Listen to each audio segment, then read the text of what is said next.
अरे क्या है? जितना तेरे में दिमाग है ना इतना दिमाग चलाया कर। अच्छा फालतू दिमाग मत चलाया। 2 रोटी खा अपना आराम से रह। कौन हूँ मैं? कौन? बहू है तो इस घर की। अच्छा मुझे तो लग नहीं रहा ये तुम्हारे लहजे से या थारी बातों से जैसे मैं बहू हूँ इस घर की। और क्या लग रहा क्या है? हो गया बहू? क्या कह मैं बहू को घर की? बहू को अपनी मर्यादा में रहना चाहिए। अच्छा बाकी ससुराल वालों को अपनी मर्यादा के बाहर रहना चाहिए। तो ससुराल वाले क्या हैं? कहते हैं? अभी क्या कही तुमने? लहजा देखो अपना, अभी देखो अपना लहजा। अब 2 रोटी खा चुप पड़ी रहे, क्यों? डंगर हूँ मैं? मोल की लाए हो खरीद के? पगार पे रख रखी हूँ मैं? कुछ दे के भूल गए मुझे? क्या मतलब था इस बात का कि 2 रोटी खा चुप पड़ी रहे? मेरा कोई अस्तित्व है नहीं है? 2 रोटी खा चुप पड़ी रहे। रोटी तो वे भी खा रहे बेचारे जो सड़कन पे पड़े। मेरे में उनमें अंतर ही क्या है? रोटी तो हर आदमी खा ही रहा।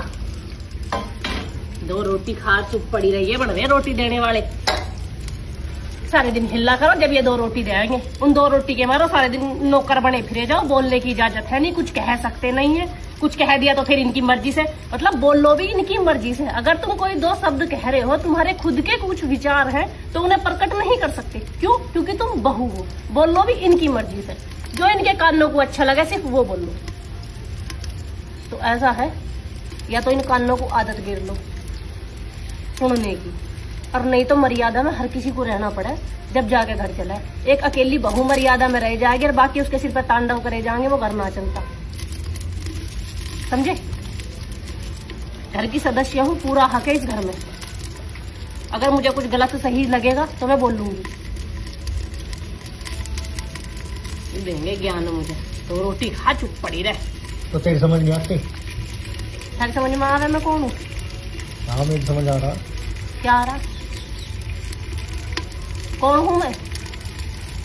मेरी बहू। बहू को ऐसे कहें? और कैसे क्या? नहीं, बहू का इतना ही सम्मान होगा। जिन घर में बहुओं की इज्जत नहीं होती ना, और जिन घर में बहुओं को उनका ओहदा नहीं दिया जाता, उन घरों में ना तो कभी लक्ष्मी आती है और ना वे घर किसी के आबाद ही होते हैं। पहले इज्जत करना सीखो। वैसे चाहिए लक्ष्मी, रोज पूजा हो बैठ के लक्ष्मी माँ आ जा, लक्ष्मी माँ आ जा। घर की लक्ष्मी की दुर्गति ठाए फिरे जहाँ लक्ष्मी माँ प्रसन्न हो रही है। लक्ष्मी माँ जब भी तो प्रसन्न होएंगी। घर की लक्ष्मी की इज्जत 1 रुपया की नहीं। वैसे चाहिए जेब में लक्ष्मी।